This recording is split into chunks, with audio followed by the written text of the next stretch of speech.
Hi అండి, అందరికీ నమస్కారం. ఈరోజు చిన్న వీడియో ఏంటంటే వాడపల్లి క్షేత్రంలో వేంచేసి ఉన్న శ్రీ వెంకటేశ్వర స్వామి వారి గురించి. కలియుగంలో వెలిసిన శ్రీ వెంకటేశ్వర స్వామి వారు ఈ దేవాలయం ఎక్కడ ఉన్నదన్నది అందరికీ తెలుసు. తెలియని వాళ్ళకి చెప్తున్నాను నేను. కోనసీమ జిల్లా ఆత్రేయపురం మండలం వాడపల్లిలో ఉంది ఈ దేవస్థానం. గౌతమి నది ఒడ్డున భక్తుల పాలట కోరికలు తీస్తూ కొంగు బంగారంగా నిలిచిన స్వామి 7 శనివారాల వ్రతం చేస్తూ వాళ్ళ కోరికలు చెప్పుకుంటున్నారు భక్తులు. కోరికలు తీరిన తర్వాత అయితే మరొకసారి అయితే స్వామికి 7 శనివారాల వ్రతం చేస్తూ వారి వారి భక్తిని చూపిస్తున్నారు. ఈరోజు స్వామివారి కళ్యాణం జరుగుతుంది. ఈరోజు అనగా చైత్రమాసంలో పౌర్ణమి ముందు వచ్చే ఏకాదశి రోజున స్వామివారి కళ్యాణం చాలా అంగరంగ వైభోగంగా జరుగుతుంది. మా చిన్నప్పటి నుండి కూడా స్వామివారి కళ్యాణం ఇదే విధంగా జరుగుతుంది. సాయంత్రం సమయంలో స్వామివారి కళ్యాణం జరుగుతుంది. ఇప్పుడైతే స్వామివారిని కళ్యాణం జరిగే ప్రదేశానికి తీసుకువెళుతున్నారు.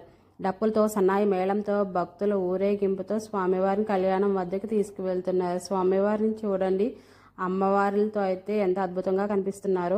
ఇప్పుడైతే ఇక్కడ స్క్రీన్లు ఏర్పాటు చేశారు. మనం దగ్గర వరకు వెళ్ళి అయితే కళ్యాణం చూడలేము. మనలాంటి భక్తులు ఇలాంటి స్క్రీన్లు అయితే చూడాలి.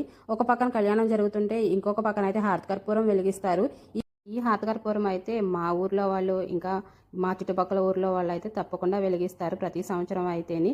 దీనికంటూ మొక్కు అది ఏమీ ఉండదు. స్వామివారికి ప్రత్యేకించి ఇలా హారతికర్పూరం వెలిగిస్తారు. అందులో మేము హారతికర్పూరం వేస్తాము. నాకు తెలిసింది చెప్పాను నేనైతే. నా వీడియో నచ్చినట్లయితే నా ఛానల్ లైక్, షేర్, సబ్స్క్రైబ్.